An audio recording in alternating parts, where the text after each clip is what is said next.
Okay, mawulire agakagwawo just a few minutes ago.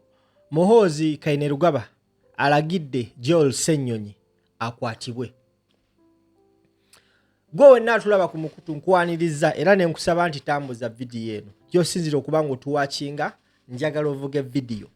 Buli munnakyukakyuka gy'osinzirira eno vidiyo ekukatako ogitambuza ensi esobola okuba ng'emanya ki ekigenda mu maaso. Olunaku olwaleero just a few minutes ago bubadde ng'obuwungeera Muhoozi Kainerugaba ng'akozesa omukutu gwa X gwakozesa ennyo avuddeyo n'ategeeza eggwanga nti ng'amaze okukwata Erias Lukwago n'omuteeka mu kaduukulu n'omukola byonna byonna byamukoze, avuddeyo n'ategeeza eggwanga nti Ssemujju Nganda Ibrahim ne Joel Ssenyonyi mbu be baddako. Muhoozi Kainerugaba akikakasiza n'agamba nti namaze Lukwago kati ngenda kuddako Joel Ssenyonyi ne Ssemujju Nganda. Eyo post gyatadde ku mukutu gwe ogwa X. Remember gyabadde communicating ensonga za Lukwago zonna. Naye ndowooza bannayuganda wetwogera ekigambo gumite kirabika bamu tebategeera abali gumite be baani.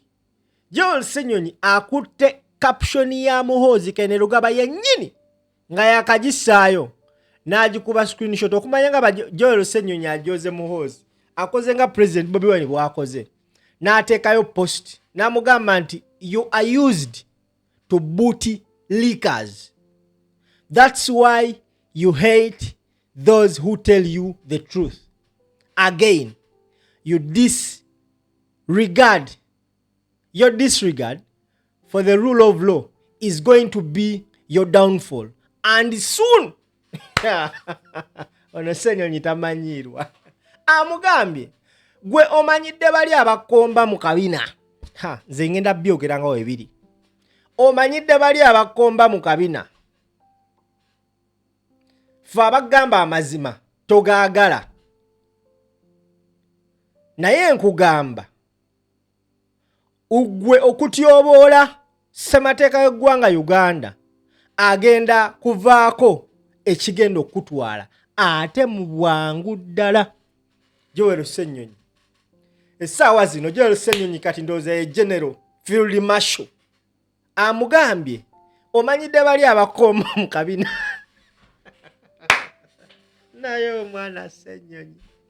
omwana Ssenyonyi atabuse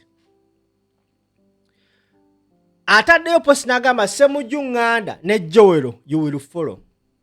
Kati Ssenyonyi olumuzeemu eno post Muhoozi alabika ndowooza zivuddeko n'alyoka agenda ku mukutu gwo gwa X. Kati focus n'agijja ku Nganda Ssemujju n'agissa ku Joel Ssenyonyi. Akoze atya?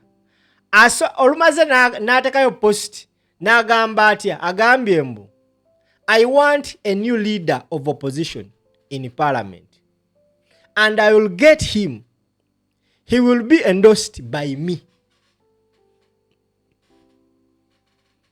Agambye I want a new leader of opposition in parliament and I will get him. He will be endorsed by me. N'agenda maaso era ku Twitter oba ku X n'ateekayo caption endala. Agambye atya? Agambye mbu I have instructed PLU to study how to remove Joel Ssenyonyi from being leader of the opposition as soon as possible. As soon as possible. And guess what? Joel Ssenyonyi mu posi gye yamuzeemu yamugambye nti you are used to booty leakers. Joel Ssenyonyi omanyidde General. Omukulu wamugambye nti I have instructed PLU. Manya we yagambye I want a new leader of opposition. Guess what? Kabanda muddu awulira n'avaayo n'agamba nti okay sir, mine is to implement. Ekimu kubitegeeza nti baagala kuteekateeka kulaba nga bajja Joel Ssenyonyi ku bwa leader of opposition. But the question is, nga tuvudde ku ebyo byonna eby'okumujja ku leader of opposition ebyaki, mbadde nsaba tugende ku mboozi ebadde enkulu. Waaviiriyo n'agamba nti Ssemujju and Joel will follow. The question is, can Muhoozi Kainerugaba go to Joel's home and abduct him? That is the question. Can it happen? Kyovola omusajja amugambye nti you are used to bootlickers. That's why you hate those who tell you the truth. Again, your disregard for the rule of law is going to be your downfall. And soon. And soon. Akonjagala oka underlining amugambe and soon. Ono Joel Ssenyonyi si wa kuzanyirwako. Omukulembeze Robert Kyagulanyi Ssentamu Bobi Wine yakedde kusiika general. Obadde amukuba point ku point. Because when they started an argument, yagambye gwe nkwesobolera. Era just a few hours ago, ne president ng'akozesa omukutu gwo gwa X ataddeyo post. N'agamba nti all bullies have one thing in common. They always act tough until someone stands up to them. And then you will be surprised how fast the little coward in them reveals itself. Don't fear them. A bully is just a scared person hiding inside a scary body.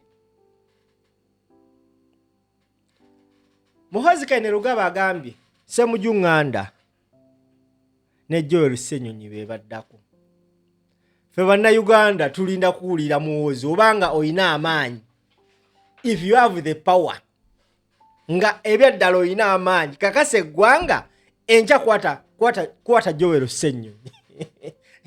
Omanyi omuntu osobola okukola statement ng'olaba oyina amaanyi naye statement neekuvundira omaliriza ogideriitinze omaliriza weekwese mu ttaka.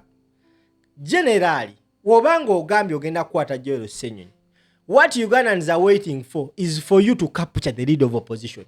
Because when you capture the leader of opposition, Joel Ssenyonyi, kiba kitegeeza no opposition yogiwambi. That is what Ugandans we are waiting for. Because I'm very sure you can't do anything to Joel Ssenyonyi. That is what I'm sure of. Kyovola omusajja agambye nti your disregard to the rule of law is going to be your downfall. Namugamba and soon. General yagambye Ssenyonyi ne Ssemujju Nganda mu abaddako. Osobola okukwata Ssemujju Nganda that one. But Joel Ssenyonyi, I bet. That one I bet. Era nze olunaku lwennindirira era oli mukwata awo njagamba yes taata. Ensi tugikuwadde gifuge. Okalabawo ng'akasajja akatono. Naye entebe eya leader of opposition teyagituulamu by mistake. Kati mwena abadde bagamba nti lwaki NUP yalonda leader of opposition. Wano mugenda okulabira omugaso gwa leader of opposition okuba nti twamusindika mu parliament. Ono Ssenyonyi agenda kusirisa Muhoozi Kainerugaba bwekye ate mbadde nsaba NUP kiba kisoboka mumwongerere ekisanja ng'emyaka 2 giweddeko bamuwulire kubanga kino ekisanja agenda bavuga kakota one by one mpaka bampita